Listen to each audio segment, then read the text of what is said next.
ఇటీవల కాలంలో మహిళల మీద అత్యాచారాలు పెరిగిపోతున్నాయి. అలాగే మహిళల మీద నేరాలు చేసేవారి సంఖ్య కూడా పెరిగిపోతుంది. ప్రధానంగా దారి దోపిడీలు, మెడలో గొలుసుల చోరీలు, చైన్ స్నాచింగ్స్ ఇవన్నీ కూడా ఎక్కువ పెరిగిపోయినాయి. అయితే ఇప్పుడు కొత్త రకం దందా కూడా స్టార్ట్ అయింది. ఈ మధ్యకాలంలో మహిళలు సాధారణంగా బీపీలు, షుగర్లు ఇలాంటి వాటితో బాధపడుతూ ఉంటారు. రెగ్యులర్గా వాళ్ళు ఎక్కువ టెస్టులు చేయించుకుంటూ ఉంటారు. బ్లడ్ టెస్ట్లని, ఇలాగ షుగర్ చెకప్లని ఇవన్నీ చేయించుకున్నప్పుడు ఏదో దగ్గరలో ఉన్న ల్యాబ్ని ఆశ్రయిస్తారు.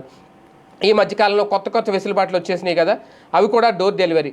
ఇంటికే వచ్చి శాంపిల్ తీసుకెళ్తారు, మళ్ళీ ఇంటికే వచ్చి రిపోర్ట్ ఇస్తారు, లేదంటే వాట్సాప్లో రిపోర్ట్ చేసేస్తారు, ఫోన్పే చేసేయండి. దాంతో ఇంట్లోంచి కాలు బయటకు పెట్టక్కర్లేదు. ఇప్పుడు దీనికి బాగా అలవాటు పడిపోయారు అందరూ. కనీసం మెడికల్ టెస్ట్ చేయించుకోవడానికి కూడా ల్యాబ్కి వెళ్ళే తీరిక లేని వాళ్ళు చాలామంది ఉన్నారు. దాన్ని కొంతమంది అవకాశంగా వాడుకుంటారు. దాంతో ఒకళ్ళని పిలిచామంటే మళ్ళీ నెక్స్ట్ వాళ్ళనే పిలుస్తాం.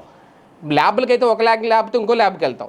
అలాగే ఇంటికి వచ్చి మెడికల్ టెస్టులు, రెగ్యులర్ చెకప్లు చేయించుకుంటారు. నెల షుగర్ టెస్టులని, బీపీ టెస్టులని, ఇలాగ యూరిన్ టెస్టులని, రకరకాల టెస్టులు ఏదో ఉంటాయి, లిక్విడ్ ప్రొఫైల్ టెస్టులని ఇవన్నీ.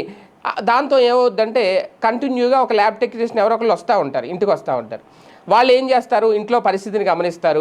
ఇంట్లో ఎంతమంది ఉంటారో వాళ్ళకి అర్థమైపోద్ది. ఇంట్లో ఒకళ్ళు ఉంటారా, ఇద్దరు ఉంటారా, ఆ మహిళల ఒంటి మీద బంగారం ఎంత ఉంది ఏంటనేది దీన్ని ఆసరాగా చేసుకొని తాజాగా ఇలాగే ల్యాబ్ టెక్నీషియన్ పేరుతో ఇంటికి వచ్చిన ఒక వ్యక్తి ఆ మహిళకి బ్లడ్ శాంపుల్ తీసుకుంటాను అని చెప్పి మత్తు ఇంజెక్షన్ ఇచ్చేసాడట. దాంతో ఆమె మత్తులోకి వెళ్ళిపోయింది. ఒంటి మీద ఉన్న బంగారంతో పాటు ఇంట్లో ఉన్న బంగారం కూడా మొత్తం కొట్టేసి దోచుకొని వెళ్ళిపోయాడు. ఇది ఎక్కడ జరిగింది అంటే స్థానిక పోలీసు చెప్పిన వివరాల ప్రకారం ఎస్పీఆర్ నగర్, కోటకు సంబంధించిన ఎస్పీఆర్ నగర్లో చోటు చేసుకుందట.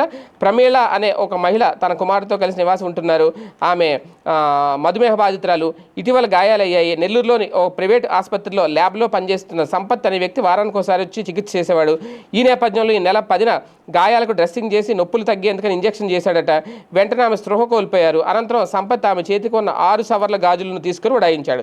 స్పృహలోకి వచ్చాక గాజులు అపహరణకు గురైనట్లు ప్రమేలు గుర్తించారు. దీనిపై ప్రశ్నించగా సంపత్ నుంచి స్పందన లేకపోవడంతో బాధితురాలు పోలీస్ స్టేషన్లో ఫిర్యాదు చేశారు. అంటే కొన్ని కొత్త వెసులుబాట్లు ఏవైతే ఉంటాయో దానివల్ల ప్రయోజనం ఉంటుంది, అంతే నష్టం కూడా ఉంటుంది. అలాగే అలా బుద్ధి కూడా మారిపోతూ ఉంటుంది. అప్పటి వరకు రెగ్యులర్గా వచ్చి వ్యక్తే కదా నమ్మకంతో ఉంటారు. వాళ్ళు పిలుస్తారు, వాడు మత్తు ఇంజెక్షన్ ఇచ్చేసి చేతిలో ఉన్న గాజులు పట్టుకుపోతాడని అనుకోరు.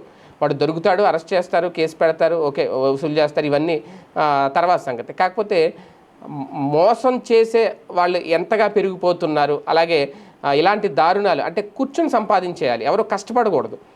ఏ దొంగతనం చేసో, దోపిడీ చేసో రాత్రి కోటీశ్వర్లు అయిపోవాలి, సెటిల్ అయిపోవాలనే ఆలోచనలు ఈ మధ్యన పెరిగిపోయి ఈ దొంగతనాలు పెరిగిపోతున్నాయి అనడానికి ఇది ఒక నిదర్శనం.